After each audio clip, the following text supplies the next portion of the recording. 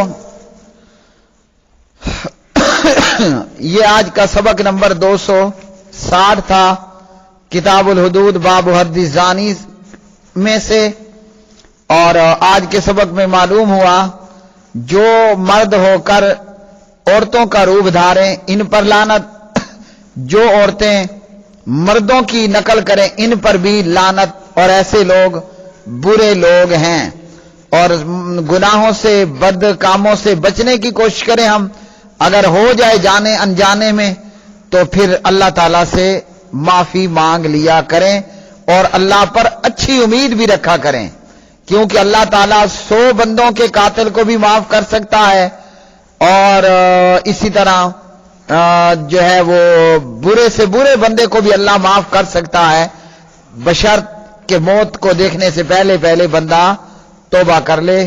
وآخر دعوانا ان الحمدللہ رب العالمین۔